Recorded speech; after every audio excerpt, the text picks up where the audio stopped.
Let's get started, though. I'm going to do a quick introduction, and then I'll go back to handling the notes while Nicole takes the wheel on the important stuff. No one wants to hear from me the whole time. I don't know enough about this.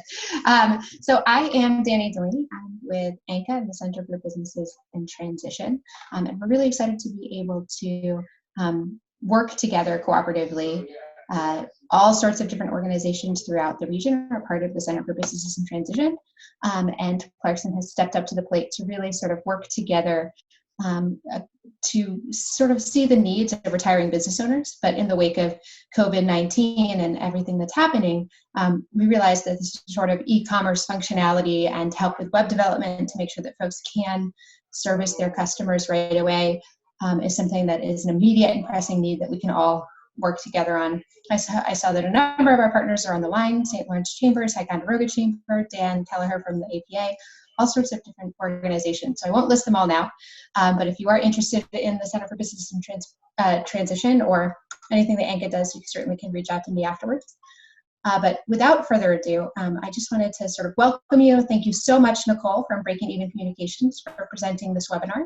It will be recorded and available on our website, and we'll send it out all different ways. I'm sure you'll all know other business owners who could utilize these same services and information.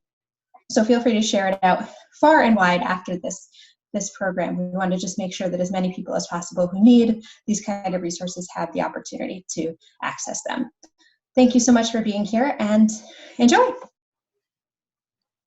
All right, everybody. So I've muted all of you, I think anyway. It's not letting me mute a couple of you, and I don't know why, but it's all right. Zoom problems.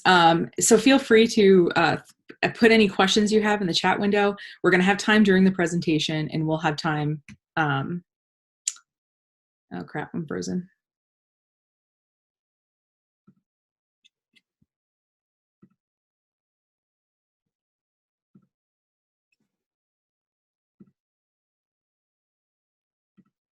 Oh, and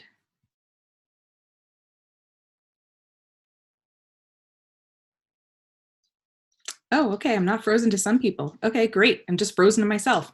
Wonderful. Okay, so basically, if you have any questions, pop them in the chat. If you if you need the notes, put your email in the chat. Basically, I just made a little handout because people, who doesn't like a little souvenir after they've gone through a webinar? But we can be really flexible here with how we cover the information. So if you have a specific thing that you've seen go by, or feel free to weigh in. Just a reminder that tomorrow we're going to drill down a little bit more on kind of e-commerce, like really looking at solutions and deciding what works for you. This is more of a sort of how money works on the internet kind of thing. So just to set that expectation, I'm going to share my screen if it's going to let me. And hopefully you can see my screen, and don't judge me for all my thumbnails. So, all right. If can you see my screen, Danny? Can you just thumbs up? I can see your face, but I can't. Okay. I don't know if people can still hear me or see my screen, but I'm going to keep going. All right. We can. Awesome. Wonderful. So basically what we're going to go through today is a little bit about how you can get paid online. You have a lot of options. As I said at the very beginning, I don't have anything I want to sell you. I don't own stock in any of these companies. I have no necessarily vested interest in selling you any one of these particular solutions. And if anything, since I personally don't like setting up online shopping carts, I might help you find other ways to not have to do that. But if you do have to do one, please don't be afraid of it. We're all figuring this out. And honestly, it's kind of like living in your first house. No matter what, you're going to move in and make the best decision you can, but you're going to find things about it that you don't really love, and you can always change it later. So don't feel like you're making this permanent decision. This is not a face tattoo. This is, totally something you can change later on.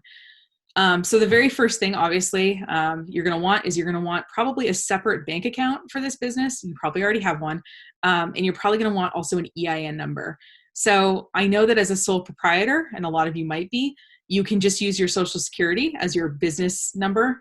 But when you have someone like me setting up, say, online processing for you, you're going to have to give me that number. So you probably want a number that's separate from your social security number. And I didn't know this until I started working with my bookkeeper, but basically you just go on the IRS's website and you can just apply for one and you'll get one within like 10 minutes. It's not a hard process at all. So I would suggest doing that just because this is a number you're going to be using with other people, and probably your social security number is not something you want necessarily floating around. So with that said, there's a few different ways that we can accept payments online. So obviously the most common one is accepting a credit card payment. So I'm just looking at the thing. Okay, great. So the first thing obviously is accepting credit cards online. That's a really popular, obviously, way to pay people. So you're going to need one of two things to do that. One is you're going to need either an online only payment processor, or you can use your point of sale system. So some of you already have, if you have a restaurant or a store or something, you might have something that, works as your register at your counter. And a lot of these point of sale systems, especially right now, are scrambling to come up with ways to help your business continue to make money online. A lot of them have like a little setting where you can basically turn on a sort of online store. And if they didn't have one 2 weeks ago, check now, because they want to keep your business. They want to keep your account. So they know they need to provide this service. So if you already use something, look into what its kind of online capabilities are, and you might be surprised. But if you're someone like me, I run a really small business. I have a couple co-working spaces. So I just need to be able to, have people come in and pay for the day or the week that they're using the co-working space or the month. So I don't necessarily need, people don't need to order fries with that or do anything really complicated. So I don't need a whole point of sales type system. So I just need what's called an online payment processor. Now, about 10 years ago, if you came to me and said, Nicole, I want an online store, I would decide to kill your dreams, not because I wanted to, but because I would have to. So the major players, for example, authorize.net, have a $99 setup fee, a $20-ish a month monthly fee, plus the transaction fees. So I'd have someone like you who's thinking about selling something online, and they'd say, Nicole, I want to set up an online store. And I'd say, okay, well, before you even pay someone like me, you're going to be paying this setup fee and this monthly fee. So make sure that you think you're going to sell enough products for that to be covered. And then, I would crush their dreams. But now, starting about 7 years ago, is when Stripe came out, which is an online only processor. The two big ones, the online only processor game, are called Stripe. And I'll show you what Stripe looks like right now. It's my preferred one. And there's also Braintree Payments, which got bought by PayPal.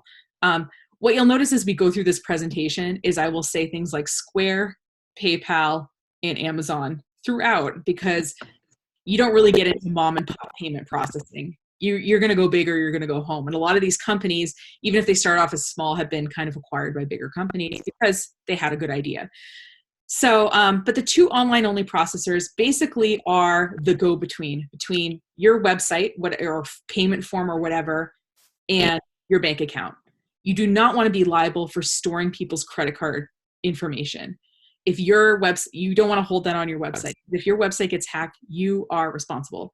So, don't put yourself in that precarious situation. All right, I'm muting a couple of you here just to keep the background noise down. I don't know why it's not letting me mute. Kathleen, it's not letting me mute you, and I don't know why.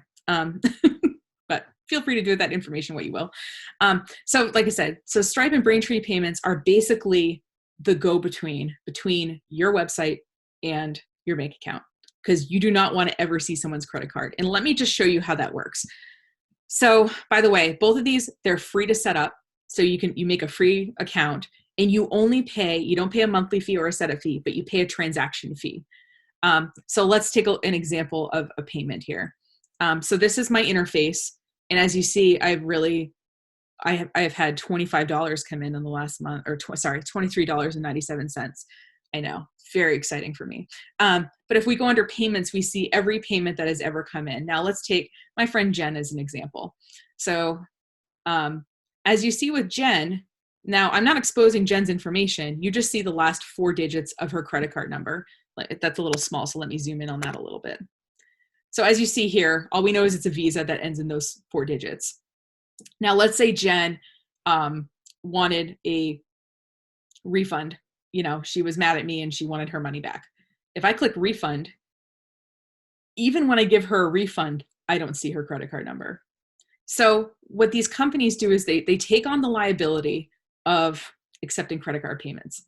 Now, what you'll learn in this presentation is everyone gets their cut one way or the other. They have to pay for this, right? So let's take a look at what actually happens when Jen pays me $25 through this online processor. So as you see, Jen pays $25. The fee to take her payment through Stripe is $1.03. So what you'll notice is that it's 2.9% of the total fee plus 30 cents for the transaction. This is Braintree charges the same amount of money. They all about charge the same amount of money. I think Amazon Pay charges the same amount of money. Like, this is just the standard thing that they all seem to charge. And so what you'll notice is Jen pays me $25, and the next business day, $23.97 will go into my business bank account. So, so it clears it and then it sweeps it into my account. So I can take, with this kind of system, I can take one-time payments, or I can take what are called, what I think Stripe calls subscriptions, but basically subscriptions are recurring payments. So what I can do, and I only have one right now, but I can actually take payments in whatever recurring schedule I want. So for most people, it's monthly. So in Jen's case, I charge her for website updates and I charge $25 a month. You can set up a payment thing that bills people every 1 day, every 10 days, every 90 days, any interval between 1 and 365 days is how you can set someone to bill. So sometimes with organizations that have like yearly dues or something like that, they can set up kind of their memberships where this is happening. Now, what you'll notice, and probably you might have noticed, is it'll tell me if I look at payments or whatever, it'll tell me if something's active and if it's kind of working. If someone's credit card expires or something like that, it'll tell me that, and then I can contact them and maybe update their, their expiration date on their card or something like that. So, as a business, you want to think about ways that people can pay you. Yeah, sure, you worked really, by all means, let them buy one thing. But if you could have a thing that they can buy on a recurring basis, think about that, because you've worked really hard to get that customer, and it's nice to find a way to serve them on a regular basis and for you to have that income coming in. So that's how online only processors work. As you see back there was no form, there was no shopping cart. It is just the thing that handles the credit card payments and works with a lot of different software. So for example, let's say that you're like, oh, that Stripe thing looks nice. What does it work with? So if I just look up Stripe integrations or something like that, I came across this website. So let's say that I wanted to use an e-commerce software. Oh, I have a Squarespace website. I'm going to use a Squarespace store. I can use Stripe to be able to take the credit card payments. But as you see, it works. The last time I checked, it worked with 750 different pieces of software, this one, and Braintree Payments is the same thing. They're both very large companies and they interface with a lot of different types of programs. So you can, browse by e-commerce. You can even say, I do certain, recurring payments. Maybe you have a membership type model. So maybe you're a gym and you're kind of shifting to, okay, well, I want to be able to, have gym members be online so we can do online classes, or I can do, nutritional consulting with them or something like that. So this is the recurring payments thing I was telling you about, which is like, think of a way that people can pay you, but it works with all kinds of stuff. It works with online accounting systems like Xero. I think that's how you pronounce it. I don't think it's Xero, but basically that's an alternative to like QuickBooks or whatever. But as you see, it gives you a couple examples and then you can click browse all to see all the things that it integrates with. So when you pick an online only processor, it will probably work with maybe something that you already have or something that you may want to use in the future. So like I said, all they do is they are the go-between, but it needs to be connected to something like a form or a piece of software or your website or something like that. So it looks like there might be a question. So I'm just going to pause right here and check what that is. Or unless Danny wants to tell me, I'll let Danny tell me. Maybe. If she wants to. So, obviously taking credit cards is going to be like the most common thing. Oh, just hold on. I'm trying to like read questions and also keep going at the same time. Oh, someone says, okay, do you need to set up a separate Stripe account or wait until you're determining your full, you can either like pick your e-commerce solution and then connect it with Stripe and set up the account then, or you can just set up a Stripe account right now. As maybe you're going to be bored with what I talk about in a couple of minutes. You can just start. It's free to set up. So like, why not? Right. So I think having either Stripe or Braintree, whatever interface you like better. Like I said, I just like Stripe because they kind of were the first ones, and they had really good customer service for us web developers when they were first starting off, because this was a whole new thing. Also, their support is partially in Ireland. So if you call them, you might speak to a nice Irish person with a lovely accent.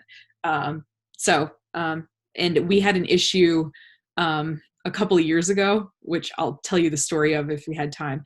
But they were really great at sorting it out for us, and we got all the money that we were supposed to get from it. So I hope that answers your question.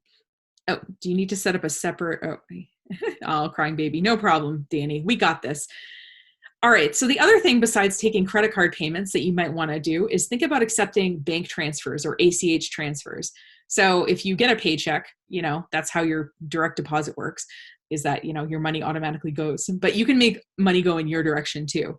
So I've had a few clients, like a local library, for example, who said, hey, some of our people want to donate, but they don't have a credit card, or they're inherently suspicious of credit cards. I'm working with some farmers right now, and they're people, they're like, oh, we have people who don't use credit cards that buy our farm shares.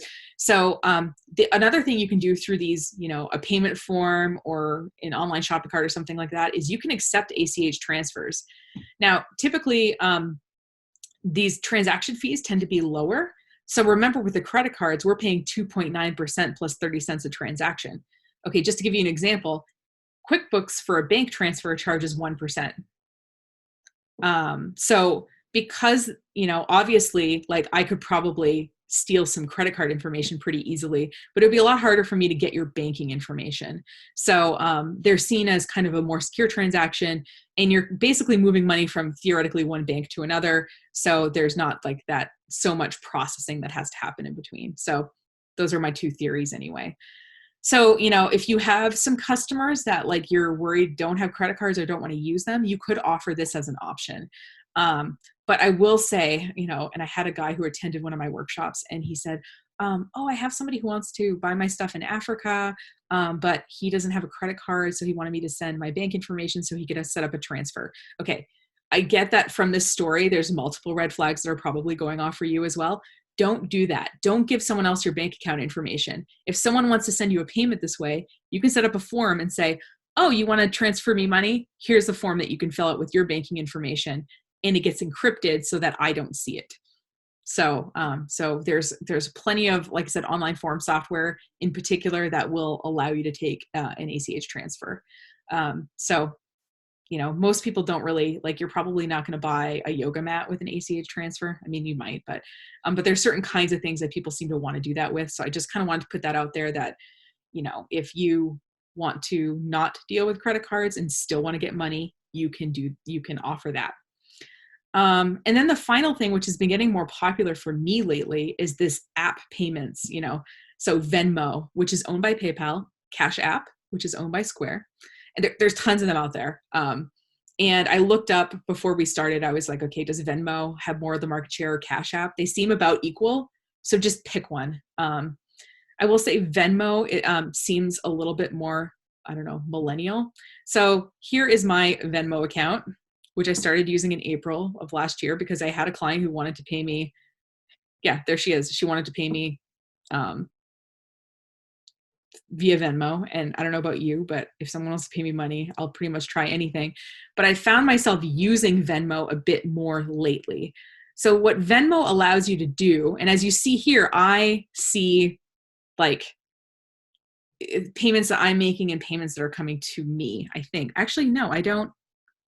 Hold on 1 second. Because I actually got payments from somebody else too. So let me just, did it log me out? Oh, it logged me out. Okay, well, I was logged in a little while ago, so let me see if it, now please note my encrypted password management system, which I highly recommend all of you get as well. So So these are like all of my friends who have paid, and it's like, and what all my friends are doing, like my friend Joy paid somebody, by the way, no relation that I know of to Audrey Willette. My grandfather had 27 brothers and sisters. Well, there were 27 in the family. So whenever someone asks me if I'm related to another Willette, I probably am. Anyway, as you see here, I see everybody who I've ever paid or anything my friends have ever paid. Now, what's interesting about Venmo, besides this whole millennial, you can share where you spend money thing, which as someone who straddles the line between Gen X and millennial, kind of annoys me, but also I kind of like, is that you can do things like split payments. So for example, Dennis took a Facebook workshop with me, and there's 4 of them, like split the Facebook workshop cost. And so I was able to just kind of partition it out between the 4 of them in equal amount. So like if you're out to dinner with friends, theoretically, like if you were splitting the bill, someone could you could split it. I think, so I haven't used this a ton, but I've had several clients want to pay me this way recently. So if you have a business and you just want a way for people to be able to send you money, you can just say, oh, you can just Venmo that to me. And people will be impressed that you are so connected and are cool enough to do app payments. But like I said, different ones have different features. Venmo, like I said, and the Cash App seem to be more, okay. So Venmo is really user-friendly, a little feedback. No, that's great. How does Venmo different from PayPal? So it's not really that different, except it's just like an app. So I have Venmo installed on my phone. And if one of you was like, if I bought something from one of you, I just would need to know your username and I could send you the money. PayPal, and it goes right into my bank account. I think with PayPal, if I can send you money via PayPal, but I think it holds it within PayPal until I transfer it to a bank account. So there's just a little bit of extra layer. But if someone doesn't have a PayPal account, they might have a Venmo account.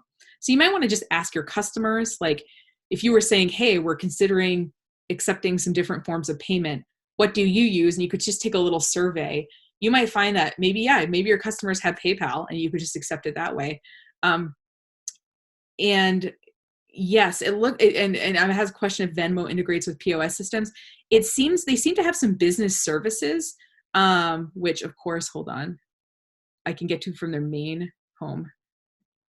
There does seem to be some business services, but I think it's definitely more of a sending like X amount of money versus using it to like, versus it integrating with a shopping cart. I'm not 100% sure that's true, but it seems to be like I said, a way for me to like send Danny, $50 for the time that we split dinner or something like that. And I didn't have any cash or credit cards on me or something like that.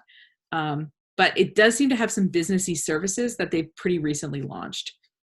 And yeah, Maggie has a great insight, which is Venmo is kind of like the social media version of PayPal, and it has social features and all that. But it's kind of like, like I said, asking what your customers are using is not a bad thing. And some of them might be using PayPal, but I will say there's a whole group of people that don't understand how PayPal works. And I'll tell you a very quick story about that, which is that 5 or 6 years ago, I was setting something up. My employee at the time is 25 years old. Okay. And my mother at the time is someone my mother's age would be. Okay. And so I set something up and I sent the link actually to both of them separately for different things. And they both wrote me back and said, oh, I can't do that because I don't have PayPal.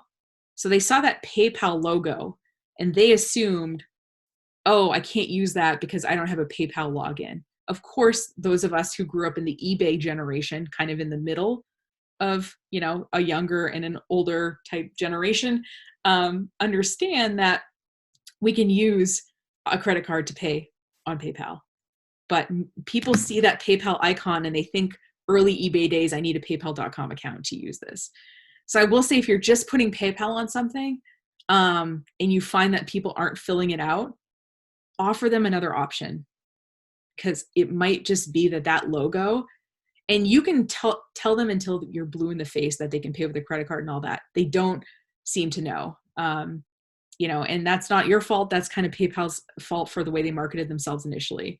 But there's this kind of stigma between, among certain people that like it kind of works, but not really. So rather than spending a lot of energy kind of trying to convert someone to your religion, offer them another way to pay, I say.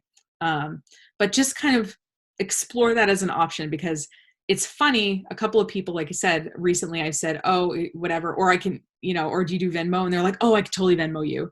And they send me the money right away. And I think the other thing with this whole online payment thing is that a lot of us see like, oh, it's taking 2% or it's taking 3%.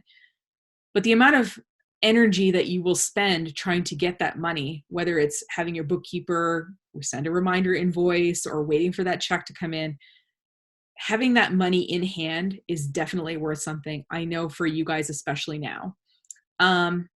So now let's talk a little bit about some kind of, I called this a bonus section because it's some extra things that I want to cover, but let me just double check the chat here. Can someone with a PayPal account pay you if you have Venmo? No, they need to have a Venmo. So it's like PayPal can pay with PayPal, or obviously with PayPal, you can pay with a credit card. PayPal, I'm not quite sure. That's an excellent question, Abram. Can someone with a PayPal account pay you with Venmo? I'm not quite sure. I think they have the same, I think they're owned by the same, yes. Venmo is owned by PayPal. I have a feeling that they probably have an integration. If it's owned by the same company, typically things can work better together. So yeah, I'll just let you guys keep chatting. You guys have some great insights, which I will summarize in momentarily here. But yeah, so basically if they're in the same ecosystem, they typically will play well together, if that makes sense. So I don't see why they wouldn't, but I have not told someone I had Venmo and then had them try to PayPal me or try to communicate that. So it's a good question. So let's talk a little bit about bonus payment sections. I would say that it's nice to have at least 2 ways to get paid online. And I'll tell you a very quick story of something that really happened to me. I had a customer, I run a co-working space, and he was a pharmaceutical executive from I think Sweden. He was from some European country.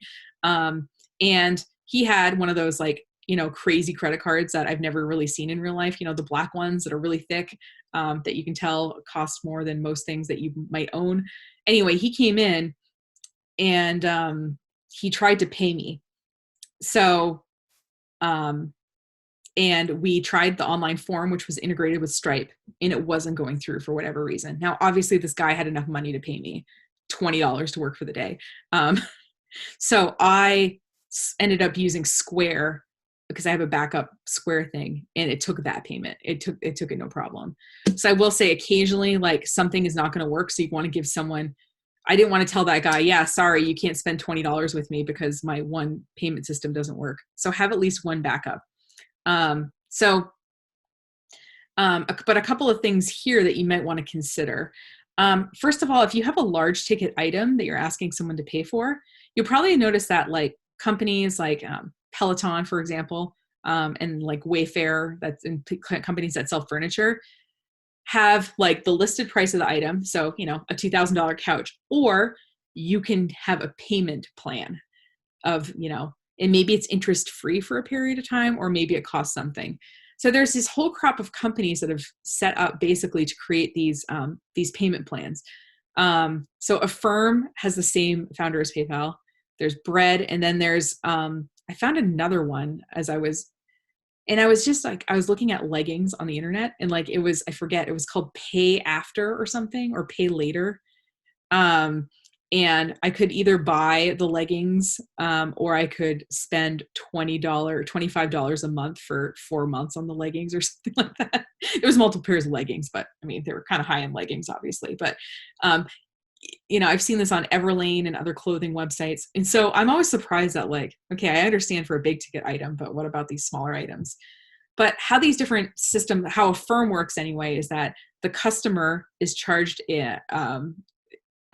a percentage based on their credit score to do the payments, and they pick their terms. So obviously if they're picking to pay in a 3-month period versus a 6-month period, they're going to pay a little bit less money.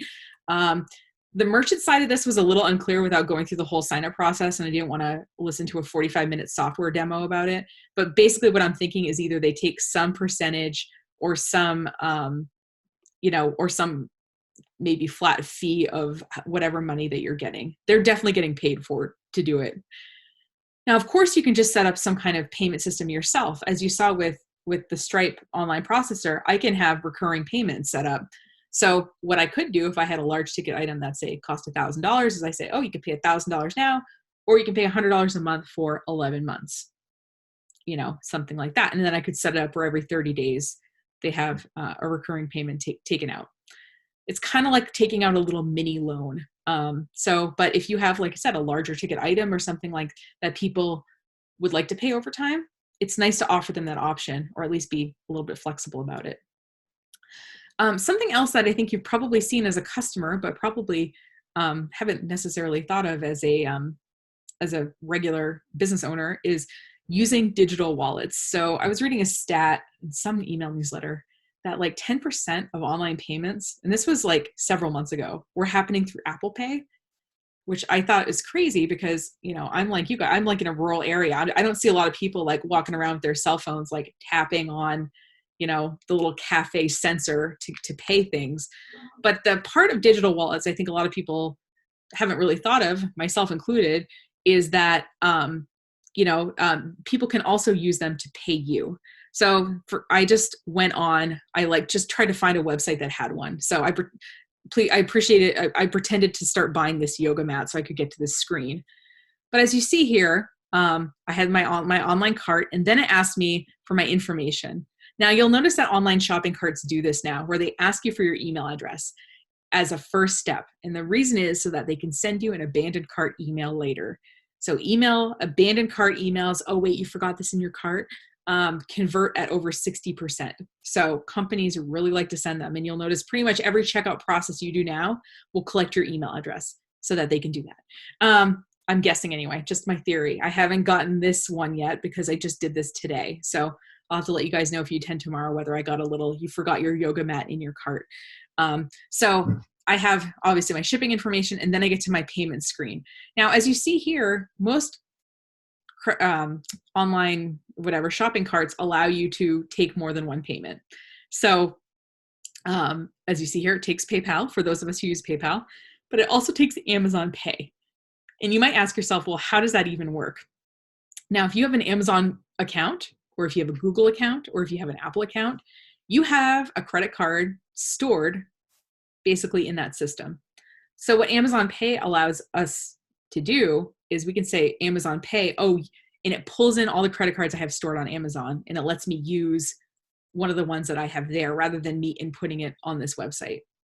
So first of all, this does a couple of things. One is that I have all my credit cards organized in my Amazon or my Google or whatever account that I use, and I probably have them named properly, so I don't have to remember the numbers.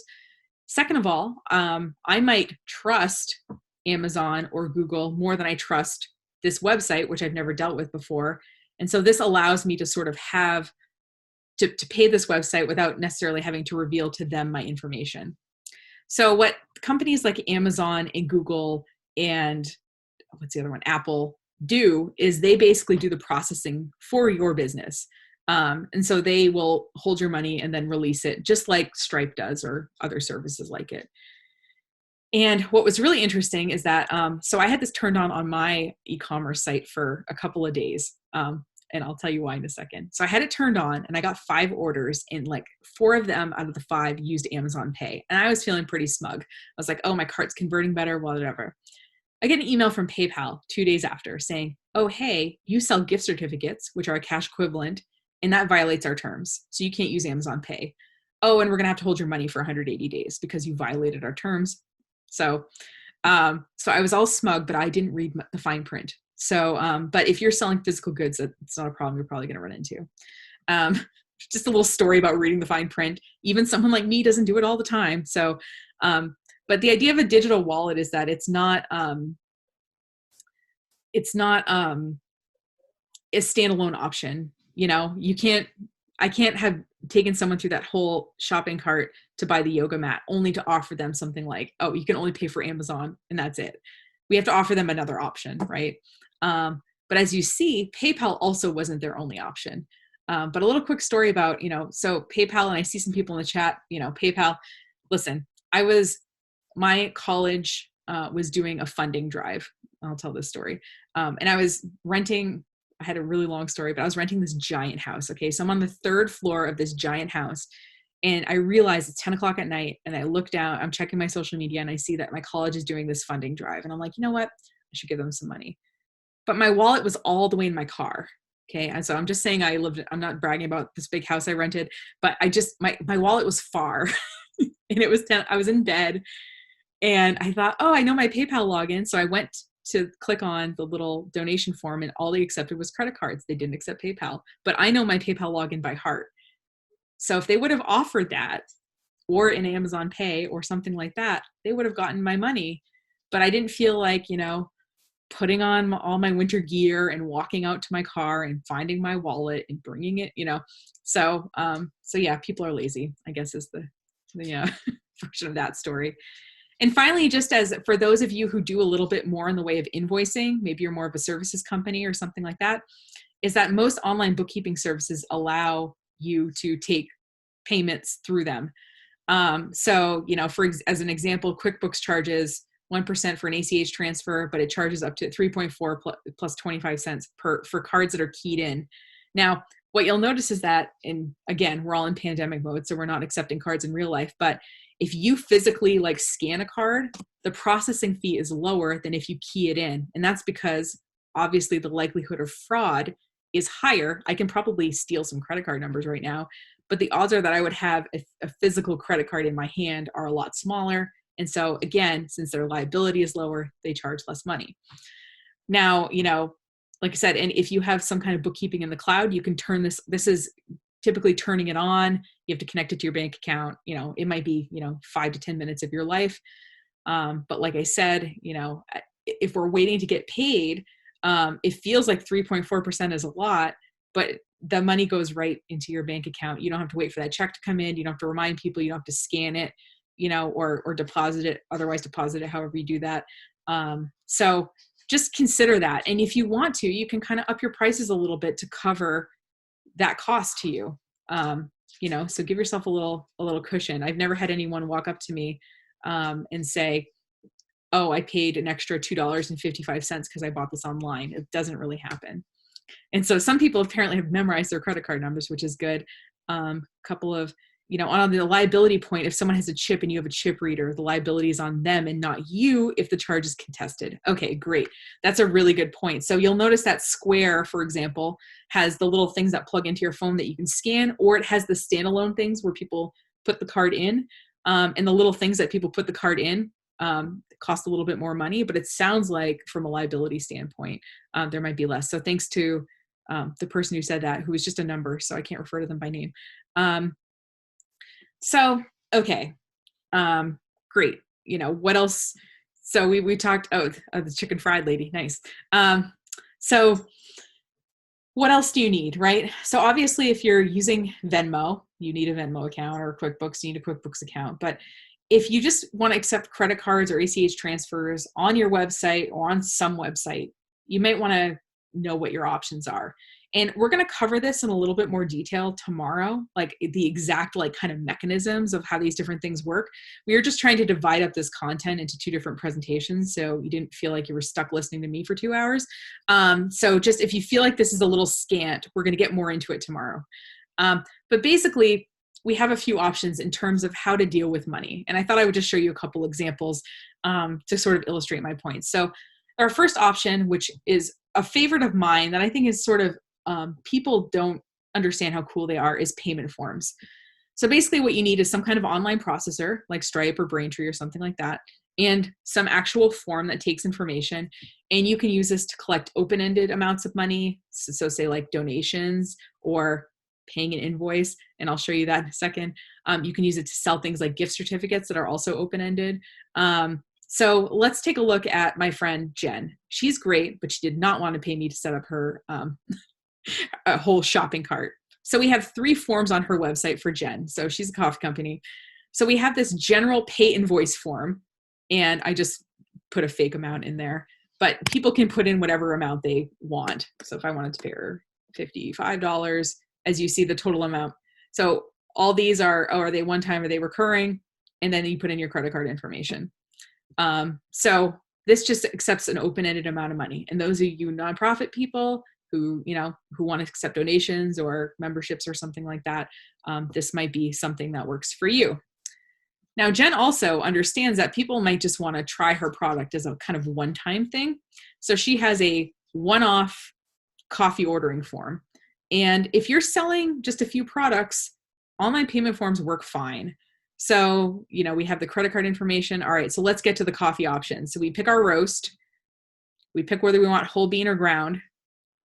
And we select the amount of coffee we want. And yeah, she's doing this pay it forward thing. So we pay $52 and we put in our credit card, and we're getting 4 bags of coffee once, with shipping built in. So, and then, and then as you see, she's got some fine print here. So here's the thing. I know that you're a small business and you're like, Nicole, I only have time to ship twice a week, or, or whatever. All you have to do is tell your customers how it's going to work. People understand when they're dealing with a small company, they don't expect immediate, like, next day shipping, and, they don't expect that from you. But what you have to do is you have to tell them what to expect, So, in Jen's case, they ship on Fridays. So we tell them that, and we tell them kind of like just generally how it works. And then we make them check off the box before they can submit the form. This way they can't say, oh, I didn't see that. So you can build in whatever fine print that you want and just make people agree to it before they submit their form. But like most people, I know we all deal with some unreasonable people, but most people are reasonable and they just want to know what to expect. So just, tell them. So like I said, a payment form can often do the job. Now, as you see, Jen's payment form is getting a little crazy. So when you have a lot of different products, you probably want to, when your form starts feeling ridiculous, that's when you probably want to think of an online shopping cart. And I'll get to that in a second. So, but if you just have a couple of products, online payment forms work great. Now, your website software might have a form software that you can just connect to a payment processor, like Squarespace, or, Wix or something. If you're using some like website builder, they might have form software that will connect with whatever payment processor you set up. But if your website doesn't have this capability, there is lots of standalone options where you can build forms and just like take a payment. So I think if you use JotForm, for example, with Stripe, I believe JotForm is $20 or $25 a month. And what it'll do is it'll let you build the form, and it'll give you a little snippet of embed code, and then you just put that on your website, and ta-da, your website has a payment form on it. So, so don't feel like you're limited by, if you have an existing website, that you can't do something.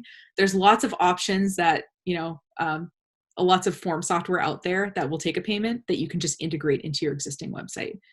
But like I said, you can't make it too complicated. Like, it's not going to calculate taxes for you. It's not going to do shipping. It's not going to, suggest to someone a related product that they can buy.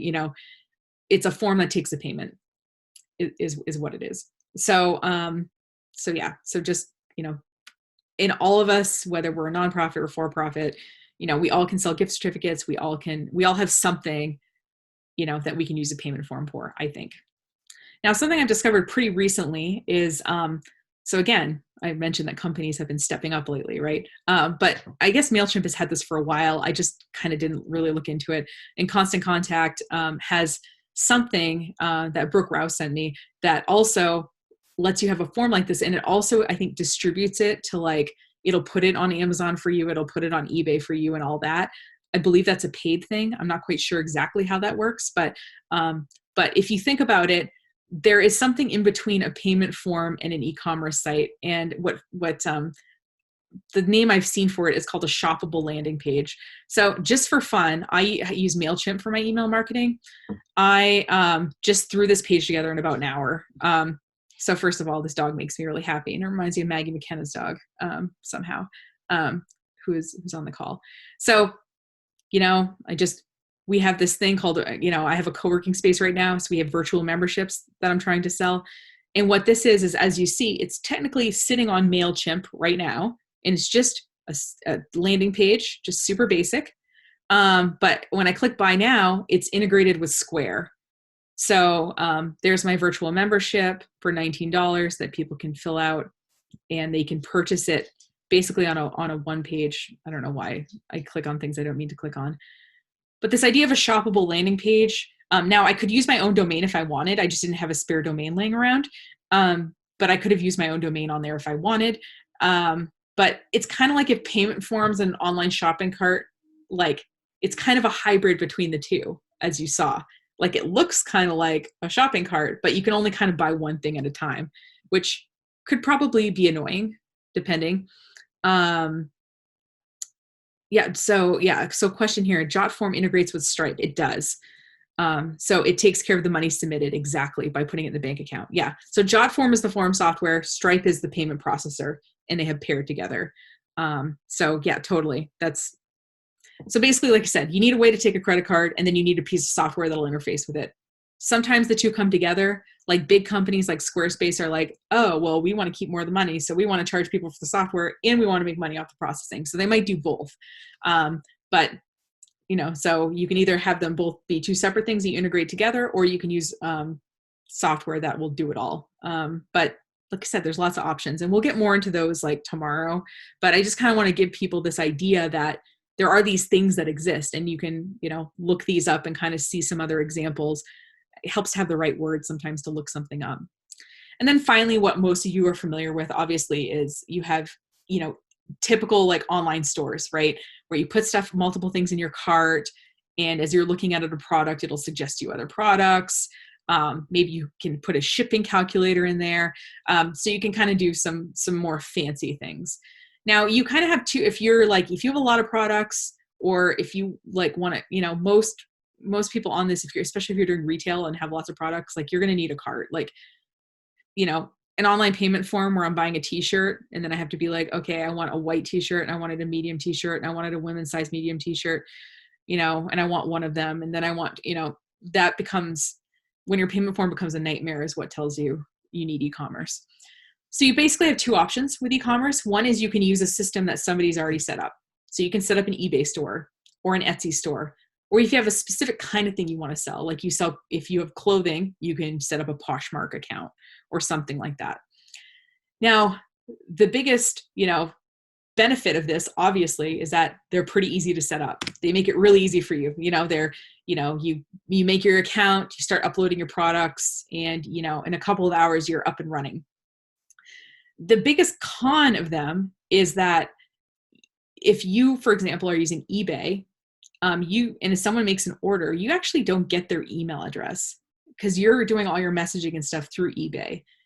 So if I want to offer something else to you or something like that, I don't necessarily have your contact information to be able to do so. And I guess the other downside is that, if I'm selling coffee mugs on eBay and you're looking up coffee mugs, guess who else is coming up? Everybody else who sells coffee mugs. So, you're right next to your competition. And you don't really have a lot of control over that user experience. You're not getting that customer data that you want. But at the same time, is it, a lot of people, by the way, will poo-poo eBay. I'll tell you a quick story. So my family had a hardware store. And when they had the hardware store, they had one guy, his full-time job was to list things on eBay. And he made more than enough money to pay for his own salary and then some by doing that. And when my mom sold her company, they were like, oh, we're not interested in the eBay store. And my mom said, are you sure? And then she showed them the numbers, and then they were very interested in the eBay store. So if you think that nobody uses eBay anymore, or nobody uses Etsy anymore, it's just not true. So don't think that because you're picking a platform like that doesn't mean that you're somehow inferior or that you're not going to have customers. It seems like there's plenty of people that go to these websites. But now, let's say you're a little bit more of a control freak. If you want to control exactly how things work, if you want to, every step in the process, you want to send abandoned cart emails, you want to do fancy stuff, that's when having it on your own domain makes sense. Now, obviously, it's more work to set that up. And any marketing you do, you're driving people to your website versus driving people to another location. So the question is, if you just kind of, like I said, there's not one right decision for you. A lot of people start off with a third-party type website. They'll start with an Amazon store or something like that, or an eBay store, and then they'll decide, oh, we'll also create our own website and sell there too. It's not like you have to pick one and only one. St. Lawrence County has a countywide marketplace in the works. It's like an easy but only STLC shops. Cool. All right, Brooke. Well, I look forward to hearing more about that. anyway, just know that, like, you know, I don't think that this is an inferior solution. You know, that you're picking a third party thing to start off. Like I said, most people, when they come to me and they want to talk about a cart, they've already had one for a while and they've decided what they like and don't like about it. And so it makes sense maybe to invest at that point. But regardless of what you sell, somebody has come up with a way to deal with it, you know? So if you're like, oh, I sell event tickets, well, just look up, you know, event tickets or whatever. There are, you know, there's Eventbrite, there's all these things. I will say the tricky thing with Eventbrite is they charge 6% for processing, which I think is ridiculous. But if you're using them for free events, fine, I totally get it. But the paid ones, like I said, I'm like 6%, really. But they do make it easy, you know, to make the tickets and put them on your website and all that. So I won't poo-poo them too hard, but just read the fine print, I guess is what that comes down to. But if you're selling something, and again, if you're kind of between a couple softwares that you're considering, that's when tomorrow's workshop would be good for you, to how to evaluate them. We're going to talk a little bit more about that, but I just kind of wanted to give you like the overview of kind of what the options are. And, you know, just some additional thoughts is, you know, I think we all worry that people will not pay a little bit extra to buy online. And I don't think it's true. I think that people want the convenience of buying online. So, you know, give that to them.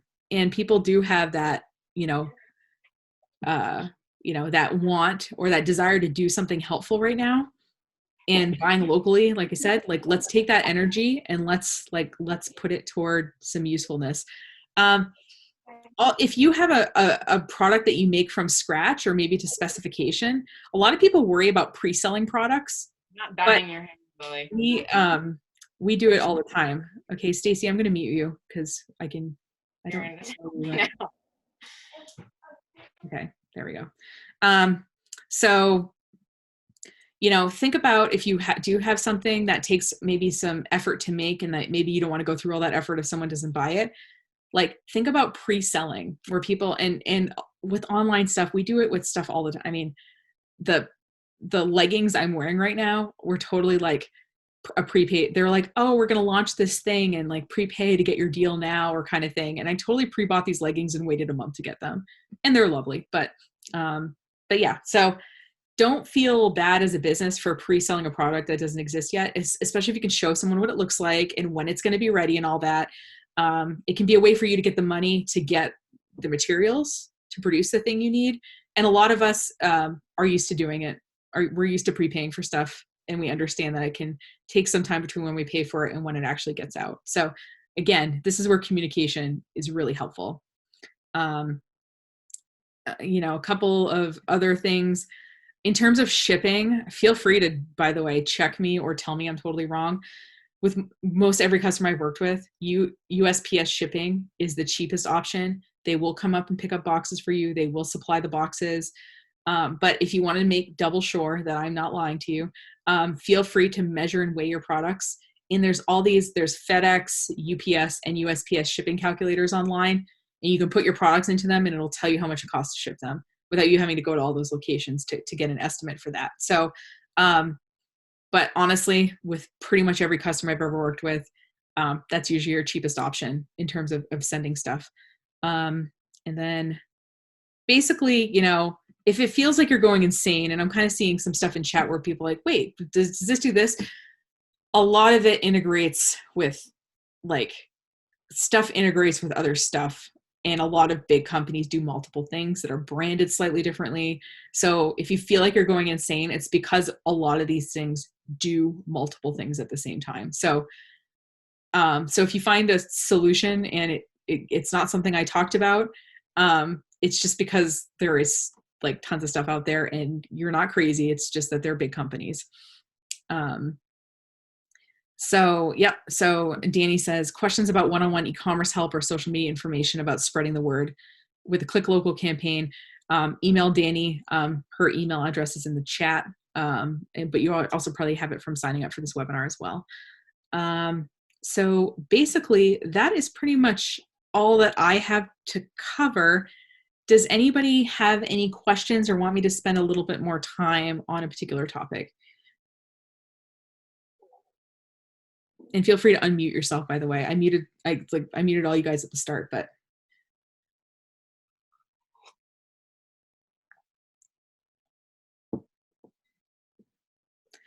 I know I've probably given you a lot to think about. Like I said, there's not one right option.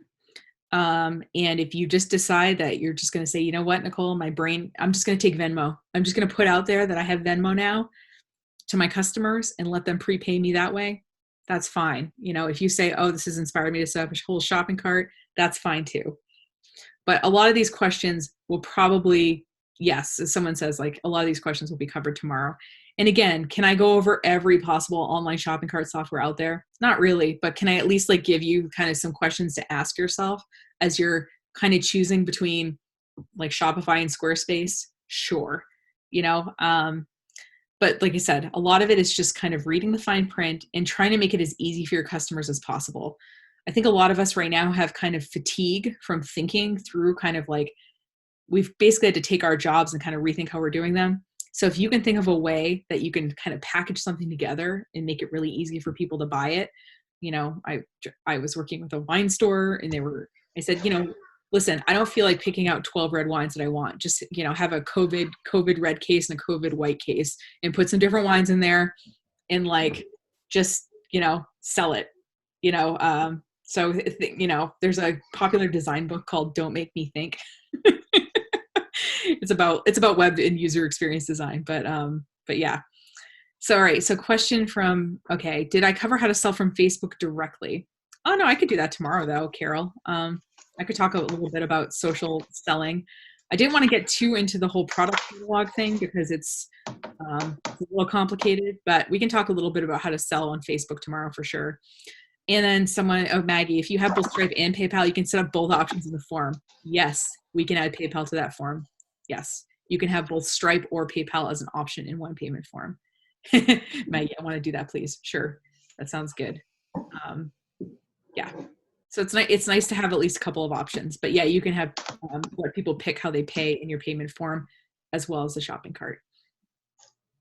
But yeah, but like I said, I hope you understand that this might feel like a little bit more work now, but this is going to make getting paid a lot easier even after this whole pandemic thing.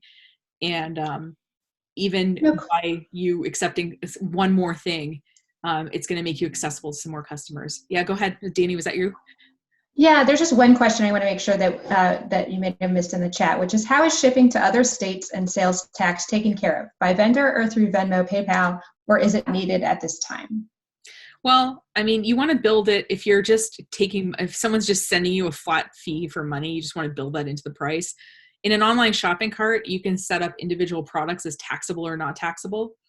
So if you need kind of complicated tax figuring out, I would suggest an online cart just because, you can mark some products as taxable and some as not. And if someone puts in a billing address that's like New York State, it'll charge them the correct New York State sales tax. I would, like I said, that I think when you start having questions like that, that's when definitely a cart is needed. But that's something that you can definitely set up on the individual product level. You don't have to be like, oh, this whole cart is taxed at this rate. You can, like the wine store has some of her things were taxable and some of them weren't. So we had to kind of figure out how to deal with that. Sales tax is a complex beast. It sure is. I mean, obviously you want to account for it. What's nice with all these different systems, like I said, so basically if you have an online shopping cart, you're using some kind of processor, but all these processors have a way to export your data. I'm trying to think of where that is. Is it under Connect? Maybe it's under Connect. You can typically, I can export this data as no, that's not it. Maybe it's under settings. I can export my data as a CSV file, or I can import it directly into QuickBooks. It's something in here. It might be, yeah, it's one of these options. So, yeah, I mean, pad your pricing to cover your taxes, obviously. And yeah, it's a pain to deal with no matter what, I suppose. I can't make it easier on the internet, but we can make it at least calculate. But yeah, it's a good question. Great. Well, it looks like we're getting on to an hour here. Is there anything else? Probably we have time for one more question if there's one hot on the frying pan. Should you have some type of bookkeeping set up beforehand? Well, I mean, you need to keep track of it, right, for your taxes. So however you want to do that. I mean, I'm not an accountant, but I mean, you don't need to have an online bookkeeping system. I use an online bookkeeping system because I'm on different computers. You know, I'm on my laptop now. I've got 4 computers and I've got a cell phone, and you know, I need a way to kind of be able to access my information wherever I am. So I like that it's cloud-based. But if you have, I don't know, 1 install of QuickBooks on your computer, you're backing up regularly if you only have 1 copy, right? I don't think, I mean, you're going to need to figure out a way to account for that. It's funny when I deal with people to sell gift certificates for them, they're always like, well, you know, how do I do this on my I'm like, I don't know, however you want to do it is fine with me. Like, I'm just selling it for you. However you account for it is, but I would have some kind of bookkeeping system. I mean, I think, first of all, it makes things a lot more organized so that when you fill out like all the stupid paperwork we're all filling out to, you know, potentially get relief from this, we have all of our numbers right there. It also helps you helps you make business decisions, which can be good. So yeah, I would say having a bookkeeping system, I would highly endorse having. I would also honestly pay someone to set it up. I paid someone to set mine up and I just use it now, but setting it up from scratch would have been a real pain in my butt. And I'm not very good at this kind of thing. I'm good at getting the money in, but I'm not good at the organization of it. So I have a bookkeeper myself, or else I would be a hot mess organizationally. Great. Well, thank you so much, everyone, for joining us. Nicole, for your insights and thoughts. Again, there's going to be another one tomorrow, a little bit more in depth about intro to e-commerce. So please feel free to register for that one if you don't have the time at 10 a.m. tomorrow. It'll also be recorded and online afterwards. We just wanted to mention, if you need more hands-on assistance, one-on-one questions that you might want to get answered, there are 2 forms on ANCA's website at this time where you can apply for consultation assistance. Or if you don't have a website at all, you can also apply to have a website built. It's a limited pilot project with Clarkson University, as well as a number of local web developers throughout our region. So please feel free to check out those resources. Thanks again to Clarkson University and all of our partners at the Center for the Business System Transition. And thank you so much for being on the call today, and good luck. Have a good day, everyone.